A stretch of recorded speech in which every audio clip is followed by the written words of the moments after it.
see this ad for everything's about some new drug that's going to help you out. And they always come with the disclaimers that feature hideous warnings while being mumbled, and they take up about half the ad about the side effects and the possible negative implications of taking this drug on a regular basis. Meanwhile, the woman is walking through a field of butterflies. She's blowing bubbles, walking a little puppy on a rope because she just took 2 pills and got over lifelong depression. Incredible. But the Jardiance ad, have you seen that? Jardiance, I believe it's a diabetes medication. And they got this big fat chick who gets off a train and immediately is leading 25 to 30 people in singing songs about how wonderful the effects are of Jardiance.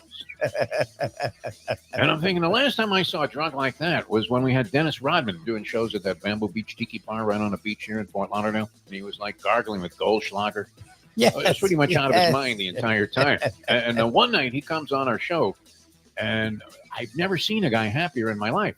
And I thought, whatever drug this guy's on, I want some of that. Yes. I don't know that Jardiance gives you that kind of a feeling, but you would assume that it just was a key to happiness, that as soon as you started guzzling a bunch of Jardiance pills out of this bottle, that you were going to be happy and your diabetes was going to disappear, or it would get to the point where you just didn't fucking care about possible complications and the implications of having this hideous disease.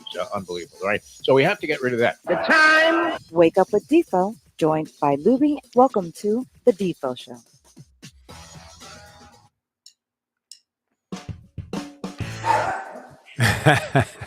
Very special good morning, everybody. The dog wants to do the intro. Holly Dog screaming at something there outside to start the program. Good to be with you here on this Tuesday edition of the Defo Show. We got Mike Lubie. He's all fired up.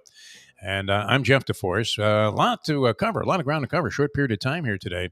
As we will have the professor. We're going to feature the professor, not with a big board, but with one of his real areas of expertise, and that is college basketball. Nobody is salivating more so than the professor, I would imagine, for the first round of the tournament. I don't know. Did he give you a general feeling about what could happen this year? He nailed it last year. He was unbelievable, wasn't he? Didn't he go like 8-0 on the opening day? He did really good the first round. I know that much. I don't know what whole brackets, because it gets fucking weird after that. But sure. But if you can have a monster day the first day of the tournament, don't you feel good about yourself? You're beating your chest. I mean, if you're in first place in the office poll, it's like, who says I don't know anything about this shit? I know everything about it. I knew that so-and-so was going to win, and a lot of luck would have to be involved. I'm really stuck on this one, Lubie, so I'm glad we're having a professor on today because I was invited. I opened my email today. I had about 20 emails, and of those 20, 16 were inviting me to various bracket propositions. From sources, I mean, how the hell did these guys find me? I don't know. I'm not a person that is involved with a bunch of online betting accounts or anything like that. Everybody in the universe is people I haven't heard from in 20 years somehow found my new email address and ended up sending me a bracket. Hey, Deef, are you in? It's $50 a man or whatever. So, and what would be the rule of thumb? Are you traditionally going to go in one bracket pool? It sounds to me, Lubie, like you were going to do the unthinkable and not even fill out a bracket this year. I probably will. I don't know if I'm going to do anything with a bunch of people. Like all these people follow college basketball all year long. I don't look, and again, we joke, but I don't know if that helps you or not, but I feel like you would think it would have to help, wouldn't it? For me, if I feel like I'd be at a massive disadvantage, so I'm not running to join a bracket with a bunch of dudes I know who bet on college basketball all year long. Like, that's just not something I'm going to do. Like, I'll do a CS one for free and like a Yahoo or a Fox Sports. But like to get in a thing with dudes I know that are gambling all year long on this sport, meaning they're like into it. But this is where you have an edge over those guys. Yeah, right. Because they may know too much. You know, it's weird. I mean, if you watch, I watched, the conclusions and some of the prelim games, earlier round games in a lot of the weenie conference tournaments. Okay. And it seems like no matter how obscure the team is, all of them have like one guy that would be representative and a fine component of any team in the country. All of them have that one guy. They don't necessarily surround them with the kind of talent that, say, a North Carolina or a Tennessee might be able to, where you go 8, 10 deep or whatever. But they all seem to have that one guy that is somewhat unstoppable and is a catalyst for what success they've had. And they're all viably, solid talents. And we've seen that where one guy can get hot and carry a team all the way to the championship, right? Witness Kemba Walker many years ago with the University of Connecticut. I mean, we've seen guys get on phenomenal runs and either overblow their reputation to the point where they were drafted way out of position from what they would have been prior to the tournament. And we've seen guys make phenomenal runs and establish themselves. I mean, how about Dwayne Wade with Marquette, right? When Dwayne Wade was with Marquette, did you not? The Polyman was one of the first guys to ever point Dwayne Wade out to me, if not the first. And he said, watch this kid at Marquette, Dwayne Wade. Turned out to be absolutely right. As Dwayne Wade was sitting there and the Miami Heat were able to grab him, and the rest is history. Turned out to have just a brilliant Hall of Fame career. But you will see guys establish themselves during the course of the tournament that you were otherwise somewhat unfamiliar with. Is there going to be a woman in the women's brackets that eclipses what Caitlin Clark does and makes her kind of secondary in the conversation? Or will all attention be on Caitlin Clark? And is this the year that she says, hey, you know what? If I don't do it this year, I'm never going to do it, right? Obviously, since it's her final season. But nonetheless, you would think, and I don't know, the pressure is usually just a figment of people's imagination sometimes, where they go, wow, the pressure is really ratcheted up. Is it for Caitlin Clark? I mean, if she doesn't win the NCAA championship this year with the number 2 team in the country, right? It wasn't Iowa number 2? I think they were. Are they that highly ranked, the Iowa Hawkeyes, in terms of women's rankings? Here we are. I mean, you talk about diving into territory where you really have no knowledge whatsoever. Me discussing the women's bracket is pretty incredible. We know that South Carolina was undefeated. We know that they hate LSU and Kim Mulkey. And do we know enough about Iowa to say that they were the number 2 team in the country with Caitlin Clark, who they clearly grabbed all the headlines? How much steam did you see about South Carolina this year, Louis? Did you see them on Good Morning America? Did you see them on the Jimmy Fallon show? Did you see them being featured on ESPN constantly on a daily basis? Did you see every headline about South Carolina? Nothing. You wouldn't even know they were the number 1 team in the country because all of the spotlight was on Caitlin Clark. So is there, whether imagined or real, is there an enormous amount of pressure on Caitlin Clark to win a championship this year? Or will she have to live with the tag that no matter how great she was, no matter how superior she was to other women in terms of shooting prowess and scoring ability, and the ability to create her own shot and do all kinds of things that you look at and you go, my God, this girl can really play. I wouldn't want to play her. Would you? Would you want to go out there one-on-one for money with Caitlin Clark? No, she kicked my ass. I mean, I'm 41 and I'm 5'6". They finished the year at 3. Iowa. 3. Okay. So who's number 2? USC is randomly really good. Okay. That showed you how little they talked about anyone in college basketball outside of Caitlin Clark. Did Bronny James have a sex change? I mean, how are they number 2 in the country? USC is a number 1 seed, one of the number 1s, and was number 2 the last time they played. I wouldn't have fucking known that. Somebody will pick that up and say Bronny James has sex change. Yeah, there you go. All right. So once again, I mean, we sort of touched on this thing, and we proved that we know nothing about women's college basketball. Sorry, Jim. Sorry. Unbelievable. I know nothing. Yeah. That women's NIT selection show was riveting, though. I thought Tom Crane was brilliant in his analysis. I love they actually aired that.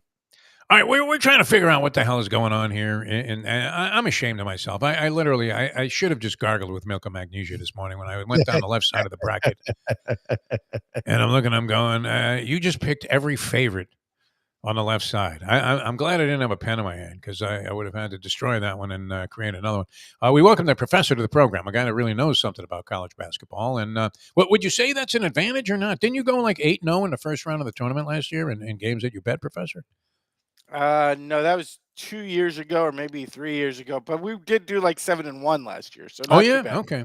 Yeah.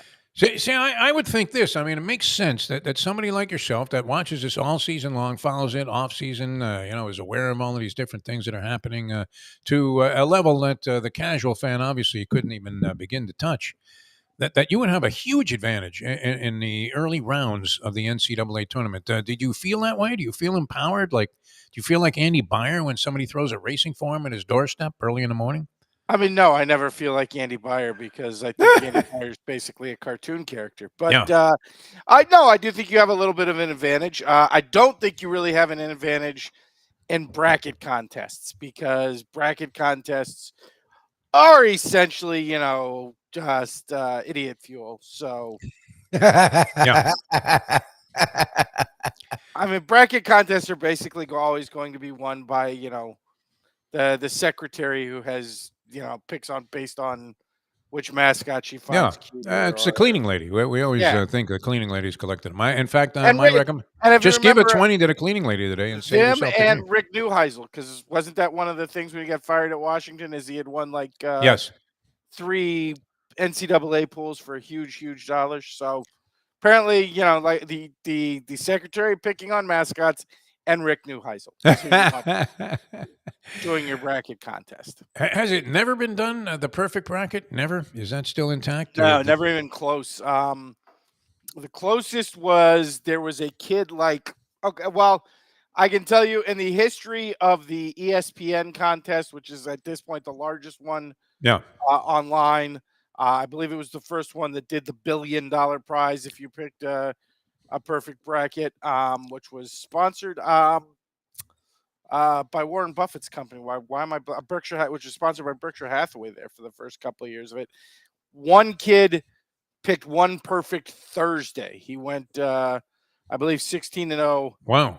On a perfect Thursday, and it turned out it was like an 8-year-old kid from Nebraska, which made him too young for the contest, and he was autistic. So they found a way to rule him off. Yeah. Heavy Rain Man vibes in terms of even having a perfect first round, much less a perfect. I would think that's been done, though. I mean, that with the zillions of people that have tried this over the years. You would think, and yet, again, this is the thing.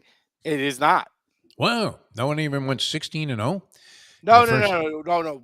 One kid went 32 and had a perfect first round. Oh, wow. 32 and yeah, and immediately fell apart after that because, That's what happens. I mean, it's unbelievable. All right, give us a synopsis of the tournament. And by the way, people, for later starters, on, you asked Lubie the question as I came on: how much money do I get for playing Caitlin Clark? Because she's going to win, but I'll go out there and rough her up. You beat the shit out of her. I don't know that we could catch up to the right her. price, I'll go out there and rough her up. Yeah. I mean, blows by me from a layup, and I give her a very well-timed elbow. Or you go Grayson Allen on her. No, not Grayson Allen. I'm not going to trip her, but it's like when in the game. It's like when I tried to teach the 6 and 7-year-olds. Hand checking was a long part of the game for a long time, and so I just whack her. Elbow to the jaw was not uncommon.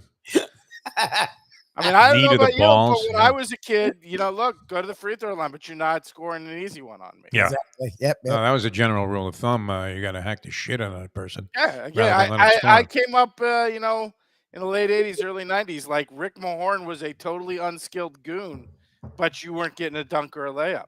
No, and immediately he comes to mind anytime you talk about these kind of tactics. Exactly. So you Mahorn Caitlin Clark. For the right price, we're saying, because you were saying you would offer Lubie money to go be the sacrificial lamb. For the right price, again, Caitlin Clark will beat me, but she will not embarrass me because I'll get a piece. What kind of odds would you have to lay on Caitlin Clark against Lubie? That's the question.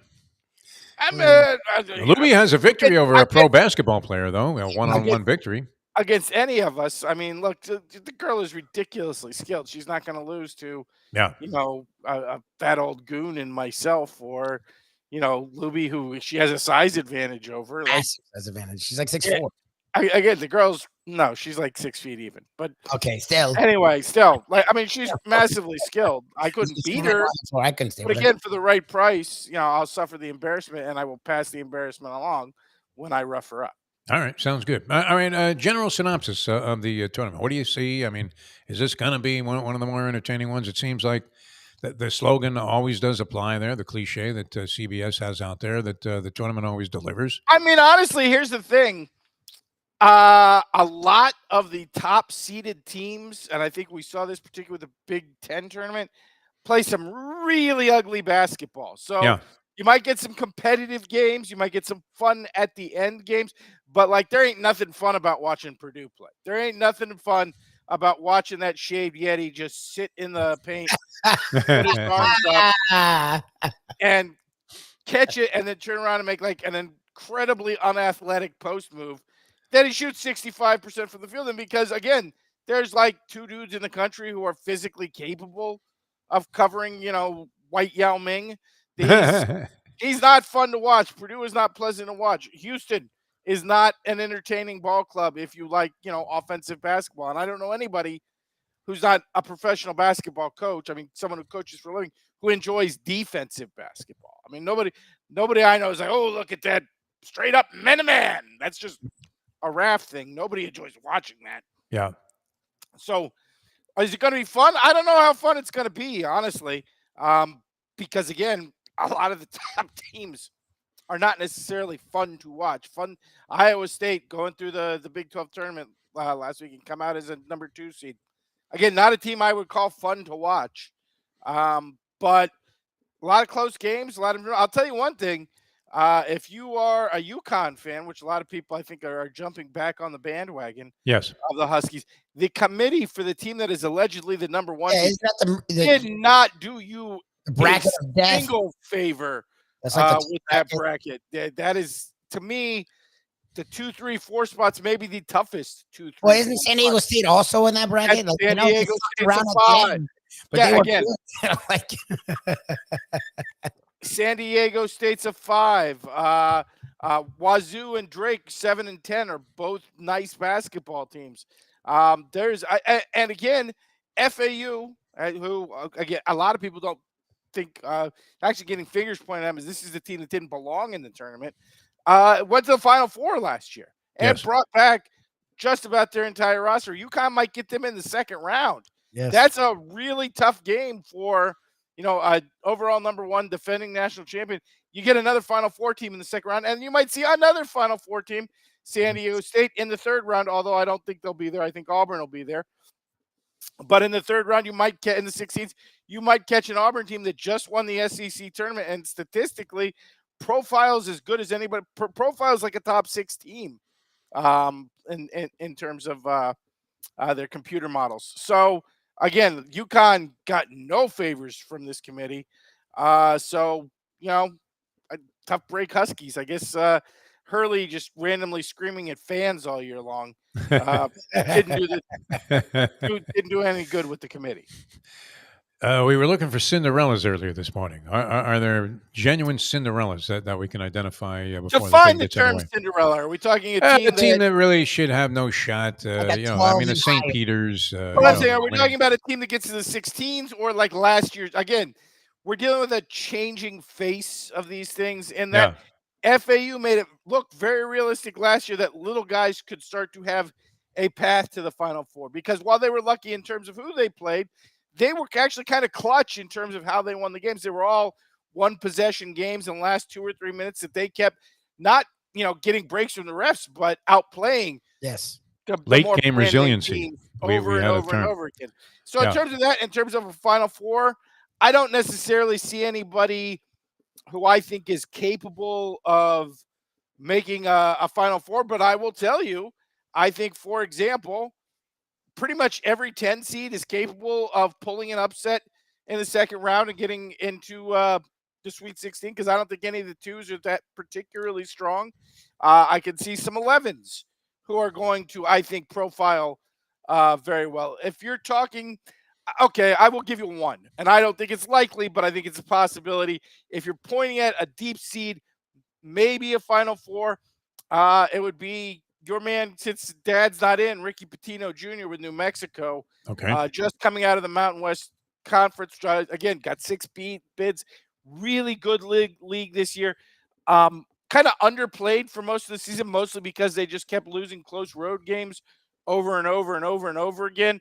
But played really well. And, individual talent stacks up with anybody outside of the top 3 or 4 teams in the country. So if you were going to have like a deep seed make an actual Final Four run, they'd probably be my pick. All right. That's fair. And, of course, Pitino wasn't really screaming. He thought, all consensus seemed to feel that he was going to be in a tournament with St. John's. And then Seton Hall also had a seemingly legitimate case. Providence and Villanova. There's your problem right there. Yeah. You have one league. And I'll be the first to say, the Big East got kind of screwed. If you have 3 teams who spend the entire year in the top 12 to 15, at the top of your league, not getting a fourth team in, that's kind of screwing. But the problem is you have 4 teams all with nearly identical profiles, all basically bubble-ish there. So, I'm not a huge fan of the St. John's case. I think once those upsets started coming in the last couple of days, Oregon, UAB, NC State, not only you have upsets, you had upsets in major multi-bid conferences. I didn't think. Look, if we're going to do the got screwed game, did Virginia belong in the tournament? I don't particularly think so, but there's like 8 teams that all have a fairly equal case to be that one spot for Virginia. Anybody else you point at, be it Colorado State, be it Boise State, and I know people don't like the fact that 2 teams from the Mountain West were among the last 4 in. Both very legitimate teams. I mean, honestly, to me, both better profiles than anybody. In terms of that, we have perception versus perception is the Big East got screwed or Pitt got screwed or whoever it is you want to get screwed. The reality is you got to show me, again, outside of Virginia, because I did not like the Virginia case, who is it you're taking out to put those teams into the tournament? Because when you get to like a Colorado State, I think Colorado State's better than all those teams from the Big East. And I don't really think it's that close, honestly. I think if you talk to most college basketball people about Colorado State versus Villanova or St. John's, they'll agree with me and say, no, Colorado State's a better squad this year. So, again, we said it, I think going into the last week of the regular season. I don't know if Lubie was paying attention to the thread we've both been on. But we said going into the last week of the regular season, okay, this is going to be like one of the roughest bubbles ever because you've got 15 to 20 teams basically playing for the last 8 spots, all of which near identical statistical profiles. And that was before, again, like I said, 2 to 3 upsets in major multi-big leagues in terms of, like an NC State or an Oregon. That's very rare. That almost never happens. You get multiple, non-qualifiers coming in as automatic qualifiers in leagues of that size. So those are kicking teams off the bubble. I personally thought St. John's basically lost any chance when Oregon took the Pac-12 and NC State took the ACC on the last Saturday night.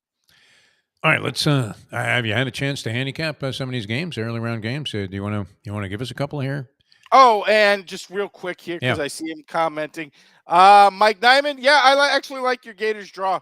I'm not sure if they're going to get past that first game. I was going to say, they're going to win the first game. It feels like all the 10s in the first game are tough, and Florida's going to get one of them, no matter who wins. But if they get by that game, I think Marquette and Kentucky are kind of soft 2s and 3s. I think they're both very beatable, particularly if Kolek were not to play. Honestly, if Kolek doesn't play for Marquette, I'm not sure Florida's not a favorite in that theoretical game in the round of 32.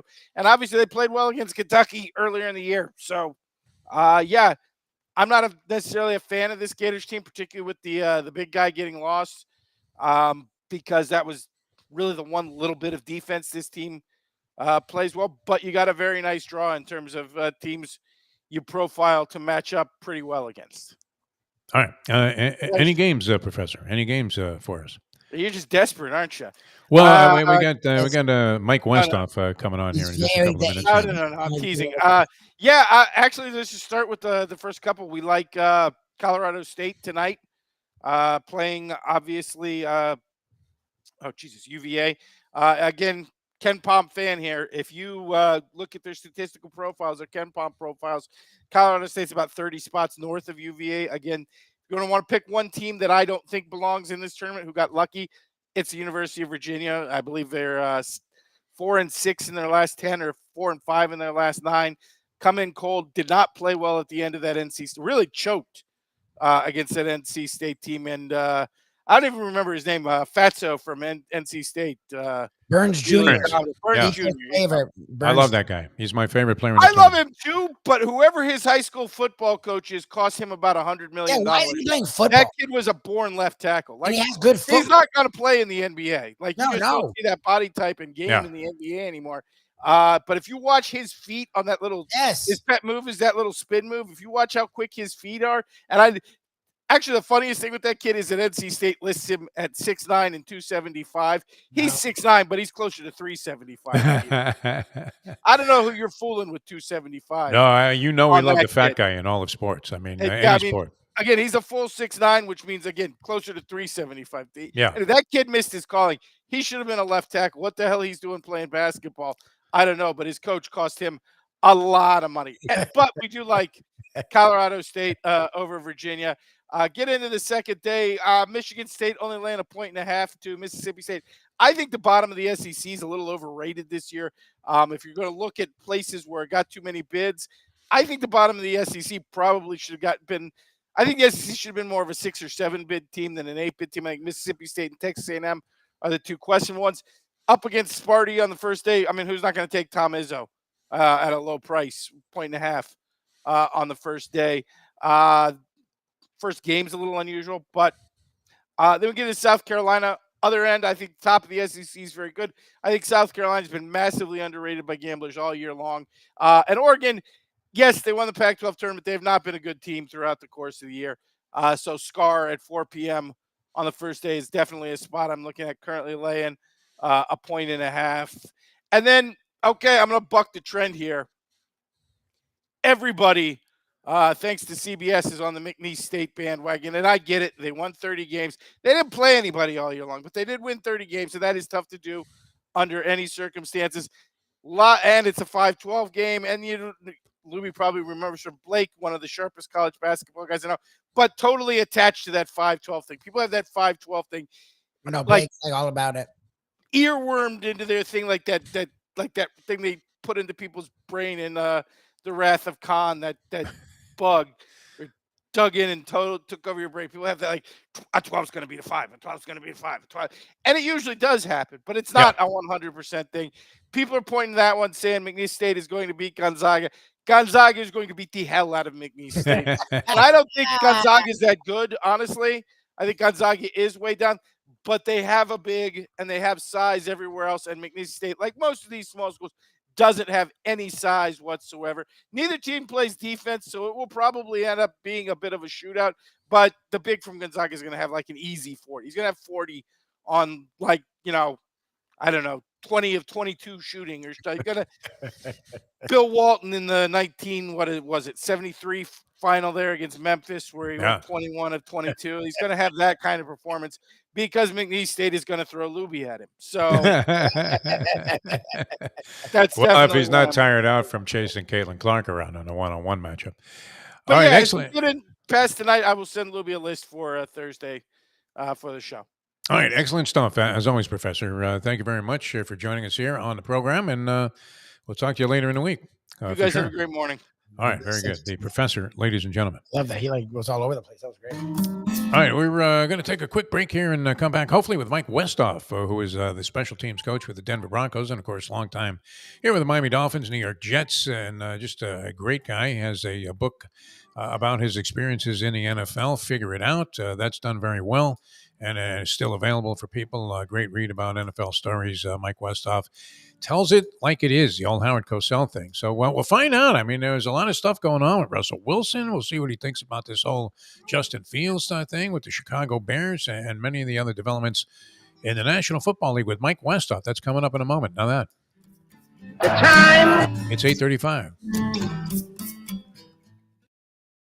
Style at Champions, the outstanding simulcasting room at beautiful Hialeah Park. Yes, the grand old lady of thoroughbred racing has never been more vibrant, and you can wager on the races from the top tracks around the country while enjoying a cocktail at the Brass Rail Bar or any of the fine food served throughout the facility. If poker is your game, you're covered in style, and you can play all your favorite Vegas-style games, including blackjack, craps, and roulette, in Hialeah Park's sizzling hot casino. Get a player's card when you walk through the door for all kinds of generous amenities, including our favorite, free play, when you come out to the ultimate casino and entertainment destination, Hialeah Park.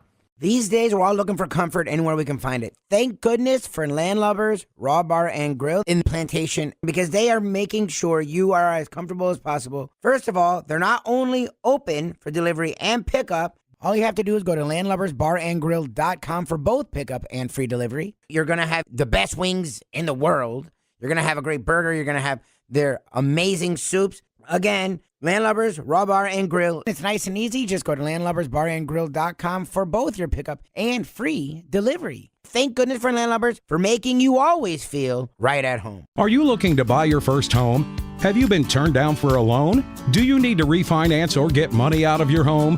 Call Michael Kodsey, CEO of Choice Mortgage. He's been helping the South Florida community get mortgages for 30 years. Hi, this is Michael Kodsey, CEO of Choice Mortgage. We have the most competitive fixed rates in the market. Call me 24/7, 561-441-2730. And remember, I don't just work banking hours. To make the right choice for your home, call Choice Mortgage today.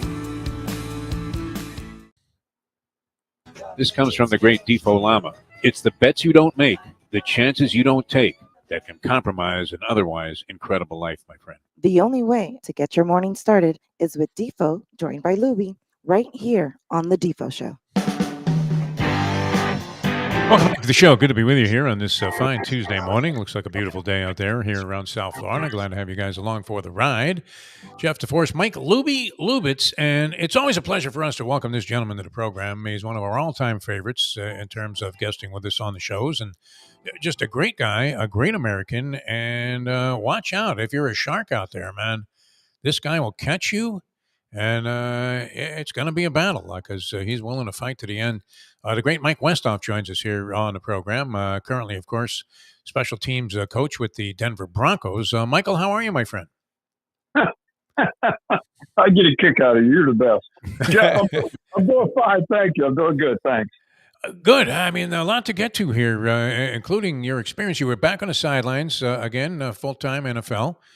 Last year with Sean Payton and the Denver Broncos. It was, to say the least, a bit of a rocky start for the Broncos. I think there are still some Bronco fans being carried out of Hard Rock Stadium in body bags after that shellacking, and that had to be a real low point. But after that, your team kind of gets it together, and looks like they may even make a run into the postseason, which would have been remarkable after that 1-5 start. How would you characterize the season? And then, of course, we'll get into what happened with Russell Wilson and his departure. But what was this ride like for you? I mean, you've been in the league a long time. Yeah, a long time. And that Hard Rock game was, although not for me, actually, my guys played pretty good. We kind of beat them up, but I had a good year personally. Yeah. I went back after I'd retired to the Jets. I went back to work. I was working with ESPN. Doing the radio stuff, and not on your level, but I was doing it. It was a lot of fun. And anyway, I got a call from Sean Payton about the Saints, and I went there I was there 2 years, 17, well, halfway through 17 and 18, and we were a very, very good football team. Yes. Really should have gone to 2 Super Bowls. And then I retired, and he told me that he knew that eventually he was going to get out, but when he went back, he wanted to talk with me, and I said okay. So he, last year, he was 2 years ago, he was bouncing all around and made a decision to go to Denver. And he called me and he asked me to come with him. So I went out and met him and talked about the deal. I signed a 1-year contract. I was assistant head coach and I would coordinate the special teams, run them with me. I got to bring Ben Kotwika, who had been with me up in New York and had been an assistant and then a coordinator. And a guy that used to play for me at the Saints, kid named Chris Banjo, who I really liked, was going to come with me as a coach. So it was kind of like getting my old guys back together. And I said, okay, I'll do it. And I didn't know anything about Denver. I really didn't. I didn't know anybody. I didn't. The only name I knew on the whole roster was Russell Wilson. To be honest with you. And it was a challenge. It was a football team that really had taken some lumps.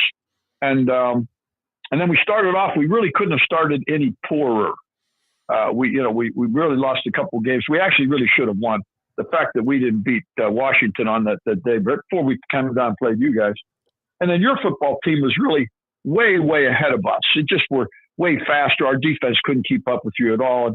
And, you probably could have scored 200. It was really it was just a rough experience. We got better. We got better and better and better. And then all of a sudden, we kind of got hot. And we played Kansas City twice, very close. We played them at their place and very good game. And we beat the heck out of them at our place. And then we beat Green Bay. We went up to Buffalo and beat Buffalo. And so we played some really good football.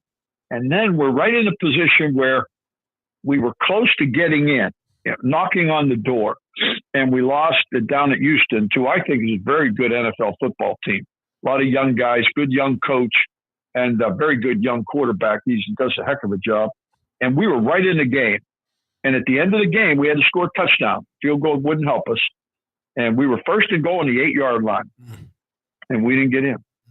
If we had gotten in, I don't think I've been with an offensive football team that couldn't have gotten in somewhere along the lines, especially, with all those years I was at Miami with Dan and then going up to out at New Orleans with Drew Brees. And I'm used to, we're just going to score here and win the game, but it didn't happen. And then we fell apart at the end a little bit. And so, now you regroup. And then I was ready to retire again. And they just when you thought you were out, they lured you back in. Yeah. We were ranked. We ranked very high in my area of it, and they didn't want me to go. So it made me a deal to just come back and coach during the season. And it's kind of unusual, but I did it before, and I can do it. It's not that hard for me to do. And so I'll probably do it again. I'm to the age where you have to make sure everything's right and all your health things are fine, and which I'm doing, by the way. And so, all those things I'll go through and then probably be back with them for another year. So I keep saying I'm going to retire and I don't do it. That's it. Yeah. Now, at the end of the year, I mean, things appeared to be maybe a little out of sync there between Peyton and Russell Wilson. And I don't know how deeply you can get into some of the details on this, but Wilson ends up on the bench and it becomes clear that Denver is going to part ways with Russell Wilson, even though it's going to cost him $39 million. What happened there? Because there was a period there when you guys were running a little hot that Wilson actually looked like he had refound himself under Sean Payton. It was just, it's something I don't really know every single detail, to be honest with you. I don't. But there was just a breakdown in the communication. Sean is very much an offensive coordinator and has particular ways of doing things, and it just wasn't going along the way that he wanted it to. And there were some rough times. It happens. It's a tough business. You run into those bumps, and they parted ways. They just parted ways. And then Russell now, he's at Pittsburgh, and he'll go with his own particular way and see what happens. I wish him the best, and I think he'll be fine. I think things will work out for him. We, have got, we're behind the 8 ball a little bit with that salary cap thing, but yet they're managing it. They're working. We've put some money back into that cap and are trying to get some people signed, and we're headed back in the right direction. I have not been there the whole time. I told you, I just haven't done it. It's not what I'm doing. I mean, I'm down here in Florida, and I keep in close contact. In fact, I'm going out there next month for a while. I'll be out there for several weeks, but it's just something we've got to kind of go through, and fight our way through it as an organization. I've tremendous respect for the ownership. Wow, they are first class. We've got a very nice facility, and they're redoing it. It's spectacular. And so we're going to rebuild. I mean, in some ways, it's a little bit starting over. That's not the easiest thing to do. But in the National Football League, as you well know, the trip up and the trip down can be very short. Either one. You can make it work. This is a business that if you do it right and you keep fighting, which Sean Payton knows how to do. He's a very, very good coach. I think he's the best.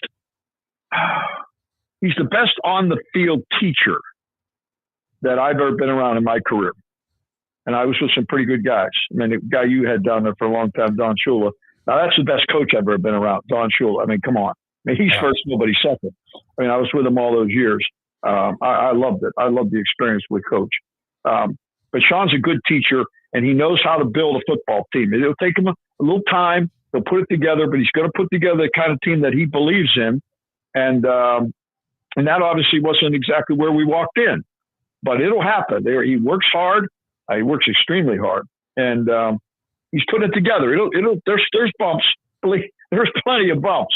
But he'll get it squared away and get it done. Sean Payton's an excellent coach and knows how to build a team. Coach, there's something to be said for finishing the season. You talked about how you guys were on a hot streak. You did literally what the Dolphins couldn't do, beating all the good teams. That was really what sort of caught the league's attention was you guys were playing these top-notch opponents and beating them. And then you struggled down the stretch. And that's something the Dolphins have done the last 2 years, where they got off to these great starts. You guys were sort of the high point of the season for the Dolphins. And then the last 2 years under Mike McDaniel, they've struggled down the stretch. Is there something to learning how to finish the season? Again, Sean Payton's been there a long time. You're talking about him bringing in his own guys. And you could see that, like, down the stretch, it's sort of waned. And that's something that Mike McDaniel has sort of struggled with his first 2 years with the Dolphins, as a guy who's been around great coaches who have finished seasons. You've gone to the AFC Championship game with the Jets, a team that Rex Ryan figured out a way to finish that season really strongly. The Saints, part of a Super Bowl winning team that finished the season strongly.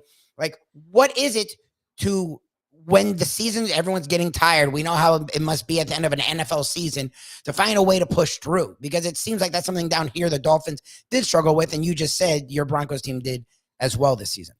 Yeah, with big difference between that outfit and ours. Yeah. I was at the Miami practices a couple years ago, and I made it very clear after I finished. I did an interview. If there was a race in the National Football League, Miami wins. That's one of the fastest teams I've ever seen in my whole career. I mean, there's some talent there. They can run. They've got explosive talent, particularly offensively, with that receiving core and backs and the quarterback. I mean, that's an extremely talented team that can explode on you. Now, here's an interesting question I think Miami would have to maybe take a look at. I think they're very capable of, they've been to playoffs and capable of going a ways, and I think their fans should expect that, because that is a talented, laden football team. They experienced a lot of injuries. They got banged up. Their line got banged up. Their running game wasn't quite what it was. And so I think sometimes you have to take a look at, how you're doing things, how you're practicing, what your tempos are at practice, and to be able to carry that practice. I don't know. I can't say. I don't know that. I'm not there with them. But I always felt the good teams that I was around, that I was with, the way we prepared and we practiced, at a particular tempo, that showed up on Sunday. It showed up. And when I was at Miami, the way we did things with Dan, I still can, I was so proud to be part of that, because I was helping coach offense. Of course, that was pretty, you just sat there and, Dan, throw it over there. That wasn't too hard. He did what he wanted anyway. But I just, the way we prepared and practiced. I remember Dan used to practice. It was like, he had a thing he used to say, you can't defend a perfect pass. Mm. And he tried to have a perfect pass every single play, every day in practice. I saw the same type thing when I was with the Jets and we got in those playoff games. And we were in a lot of playoff games. I hate to tell them, but they haven't been in one since I left, so I don't want to. They might want to look at that. Yeah, for sure. We were tough guys. Yep. We were a tough football team. Come on, we had Mark Sanchez was our quarterback. He was a manageable guy. Yeah. No disrespect. Mark managed, but we led the league in rushing. Mm-hmm. We were very good on defense. I had an all-star team, and we were tough. And that carried over into those games that took us all the way to the championship games. Then I went to New Orleans with that outfit and with Drew Brees. Oh, my goodness gracious. That's that guy, he's on that level up there, with the Dan Marino discussions. He's that type of guy. And the way we practiced, I was so sharp and precise. And then I'd see it on Sunday, and I wasn't the least bit surprised. That's what I don't know if Miami, if that's where they are. I couldn't tell you that. Wouldn't be fair for me to even speculate. But if something's amiss, you have to start there, because that's where it comes from. Because I watched those really good teams push through and saw it all week, and then you weren't surprised it was going to happen on Sunday. Now with the Denver Broncos, after a brilliant career in the National Football League, which included a long stint here, very distinguished run with the Miami Dolphins. And you started to mention some of these coaches you worked with. Don Shula was pretty straightforward. You knew where he was coming from when he was addressing the media and or anybody else for that matter, both socially and professionally. Rex, you could kind of see where Rex was coming from at all times. He wore his emotions on his sleeve, so to speak. Sean Payton, very polished, but there's no problem comprehending what his agenda is. So do you need an interpreter like we do to understand Mike McDaniel? When do we know what this guy is talking about? I mean, do we have any idea? It's really not fair. It would not be fair for me to say. I really don't. I do not know him very well at all. I really don't. When I went there to visit, I was on the field, but he made no effort to come over and say hello to me. I guess he probably didn't know who the hell I was, but I didn't know who the hell he was either. So it even a huge oversight on his part, by the way. But the thing was that I'm sure I don't know him, and I don't follow it. I'm not there. I don't see what he. So it's hard for me to answer your question. Yeah. I know this. I've seen him put together a very good football team. I mean, I've watched them. I've gone against them. As a coach is calling plays, and his background with that San Francisco type offense, it's got lots of moving parts. But when those moving parts are working the right way, they're really formidable. And so the only thing that I know is that I would think it should be. So I couldn't be.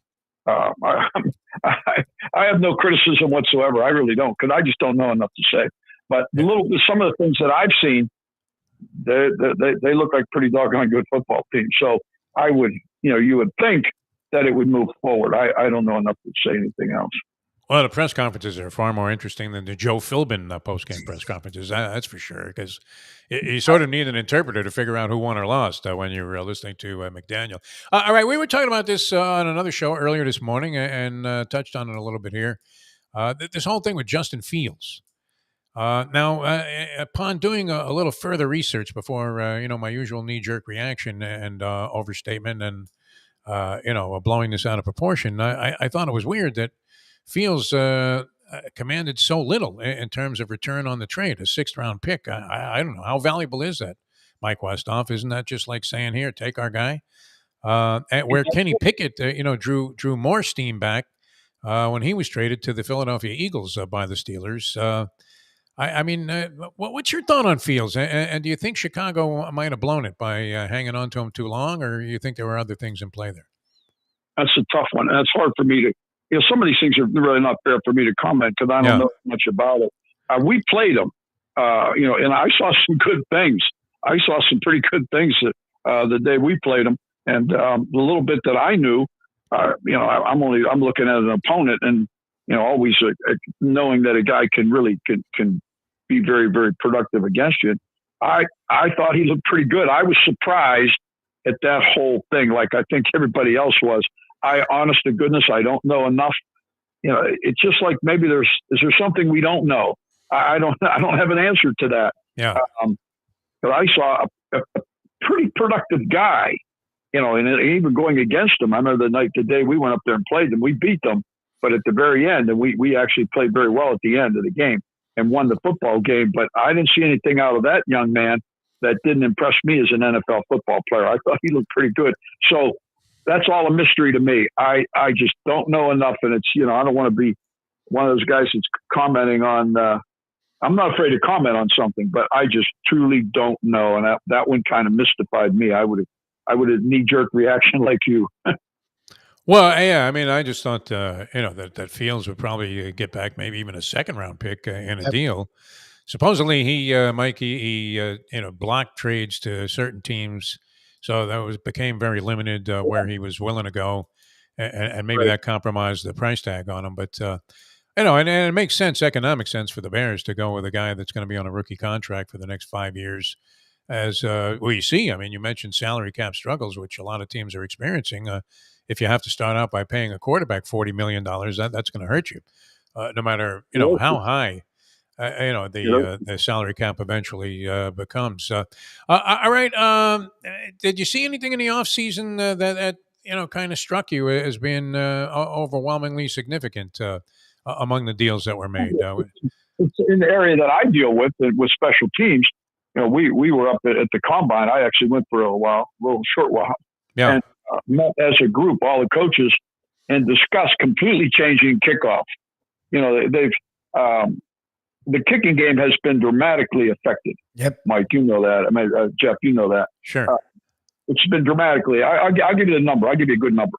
My first 30 years as a special teams coordinator, my first 30 years in the NFL, not counting PATs and field goals, not counting those plays, I averaged 22 plays a game. Okay. Okay. Tons, overtime, et cetera, et cetera. When I went to the Saints, that number dropped to 7.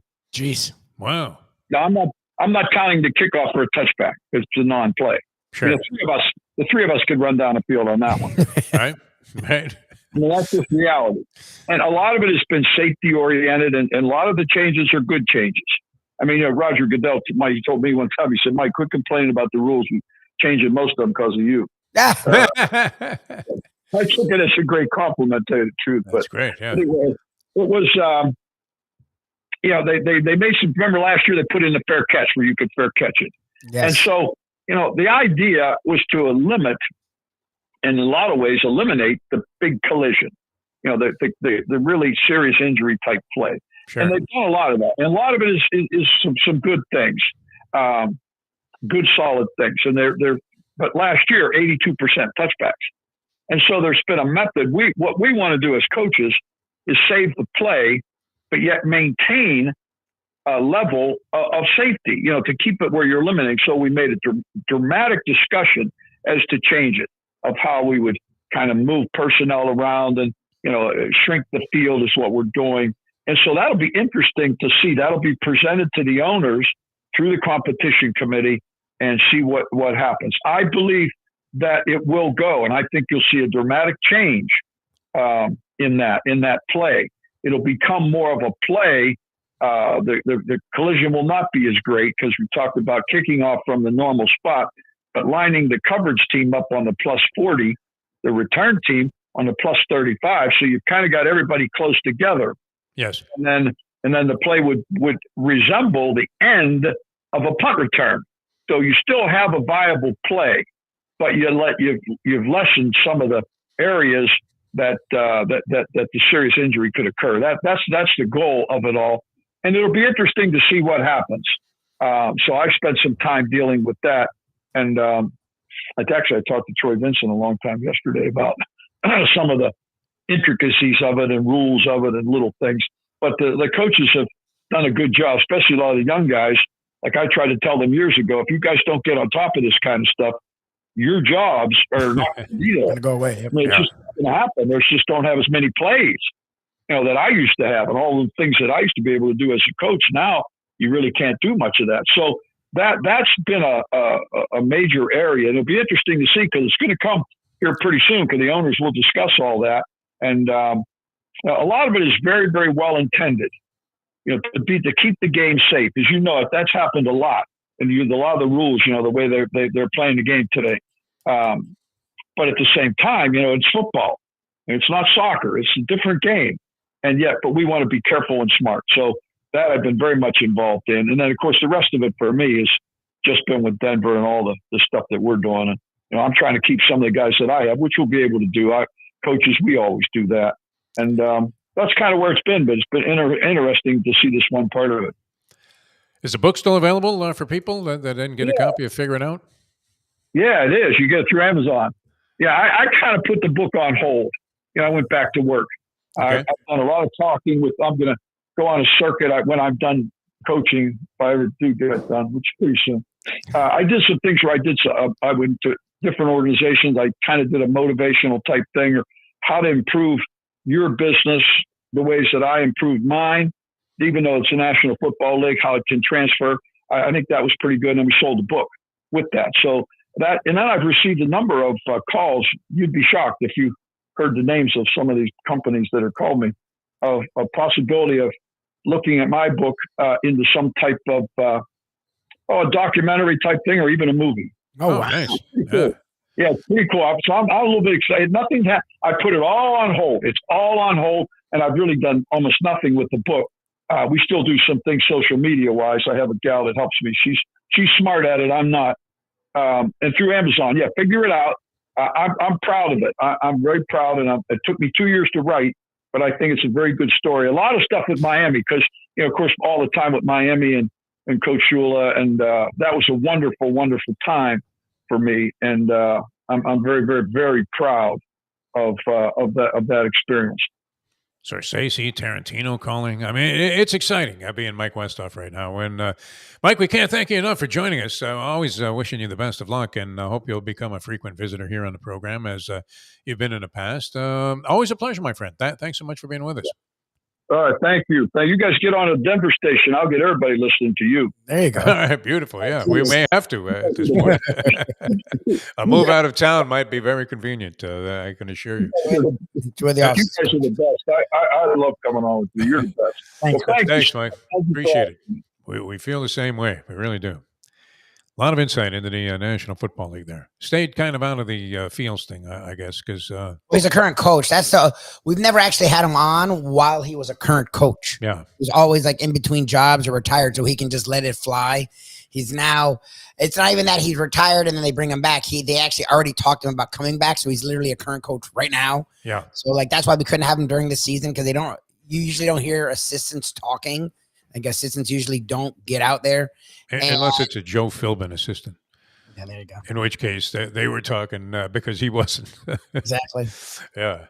No, Westhoff, great. I mean, he's always a lot of fun to talk to. I mean, you can almost feel the NFL film's music in the background as he's going through his various opinions and thoughts on things. All right, a lot of fun being with you. The professor, I thought, was brilliant today with his college basketball. I wish I could remember everything. I know he gave out some games here, including one tonight. He likes Colorado State against Virginia. Colorado State and Michigan State were the two. I know he went in with the play-in angle. And he likes South Carolina and Gonzaga. And then he said, don't let the 12-5 matchup you honing on be Gonzaga McNeese. Because don't you have to pick one of those by going with the 12, at least one? There will be one, but it's not that one. And there's a good chance you fuck that one up and then blow the other ones as well. As three. That would be me, right? I pick 1 12 versus a 5, and then the other 3 12s all win, and the one that I picked ends up bludgeoning. The 5 seed ends up bludgeoning the 12. That's the way it goes. All right, so we better get on that, right, Lubie? I mean, you're sort of distancing yourself from all of this office pool type of stuff, as if you feel like the professor that this is strictly for amateurs, my friend. Amateur hour. But isn't it fun? I mean, this is unification through degeneracy. I'm a huge advocate of this. I think there should be some rulings in Congress that make this much more mandatory and possibly spread it to other events, no? So he didn't.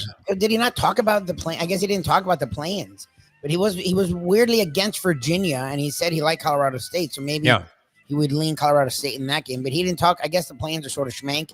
Like he doesn't give a shit about Grambling State or Montana State or Wagner and Howard. Wagner and Howard. I mean, what do you do there, Lubie? So he didn't touch any of those games. I guess. I didn't realize Wagner was a college that's on Staten Island. I didn't know where they were. I actually really did thought it was pronounced the way you were pronouncing it, Wagner. Wagner. I thought it was a take on the. You thought it was a music school. Pianist, yeah. So I guess when he said the first day, he meant the first day. He just disregarded the plans, and he liked Michigan State. And I know he liked Gonzaga. All right. When it comes to Thursday. What about Juilliard? Are they in the tournament? I don't know. Wagner. All right, we're going to get out of here on that. A lot of fun being with you. We'll do it again tomorrow. Tony Segreto goes old school tomorrow, and that's brought to you by Texas Roadhouse Restaurants, which knocked it out of the park. Yes. With a show that I believe is going to air today. Is that possible? Check that out at 1:00. Our foray with one on Mike Mayo at Texas Roadhouse. He's not Mr. Chain, but he likes that chain, and there's a reason why. It's why we love it. It's not true. He used to make a face when we mentioned Texas Roadhouse. Well, because he didn't want to admit it there in front of Ed Garcia, but it was true. Well, because when you think of a place that now has over 600 restaurants, there is a reason people have a stigma against them. The reason we don't with Texas Roadhouse is because of how each single restaurant is treated like its own entity. Yes, you get the consistency of a chain, but you get the care, the due diligence, and the love of a mom and pop. Like each owner operates their own restaurant and they treat it like that. And they are allowed to deal with the community in their own, like Ed said, and you'll hear it today at 1:00. And it's why we like, look, the food doesn't taste like it's coming off a conveyor belt. No, and Ed always mentions the fact that they're always making everything from scratch, like they're in early in the morning, and that this is not some frozen shit that is in desperate need of being defrosted at the last minute, and you get that like freezer taste. Yep. I noticed this even in something as simple as like they were sort of like chicken tenders. Did you have some of those? Yes. They hand bread them themselves. Wow. They cut the I mean, chicken and hand bread them. what tremendous flavor. Those were the best I've had. They were great. The ribs were fantastic. Steaks. So they do a great job, and I think they won Mayo over. I don't know if it was because of the overconsumption of food that he had there, or that he legitimately gave everything an individual, chance to please his palate. But yeah, it was a lot of fun, and Ed Garcia is always great. But no, that is the best, among the best, if not the best run chain restaurants. No, it doesn't compare. That you will find anywhere, I believe, in the country. My wife, I really believe that. I grew up not minding those places. My parents had 3 kids, so we would. I'm fine with it too, for the it was most part. affordable. I liked Chili's. I liked Fridays. There was always a dish at even an Applebee's. Chili's was always pretty good. I could deal with, so it's whatever. But you did understand what they were, and it was okay, and that's fine. Shirley does not eat that food. She'll eat fast food, or she'll eat good food. She doesn't eat. To her, it's a waste to be in that range. She'd rather go up or low. She's thinking Denny's. But when it comes to Roadhouse, because I gave her, that's what her dinner was yesterday. And again, it was a pork chop. You're not kidding. Oh, that thing was great. Salmon. Yeah, wow. And I'm like, yeah. And I said it just because I'm like, it doesn't feel like a chain. She's like, oh, they're not like a chain. I'm like, no, but they are. She's like, yeah, but they're not though. Like, this is Shirley. She's like, the way their food is, it's not like a chain. It's like going to any restaurant. I do not consider them.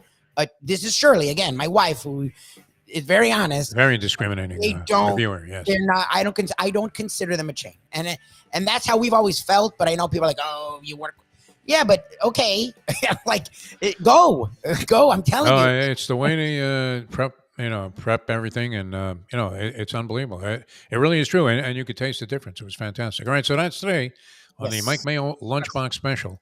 That's going to come your way at 1 o'clock on Let's Eat South Florida, and of course here on South Florida Live. All right, we'll join you again tomorrow. Thanks so much for being with us. For Mike Lubie, I'm Jeff DeForest. Thanks to our guest. The professor was great. College basketball. Mike Westhoff, always a lot of fun. Very entertaining on the National Football League. We'll see you tomorrow with Tony Segreto as we leave. You know that. The time. It's 9:08. Let's go to eat a damn snack. Look what they done to my soul.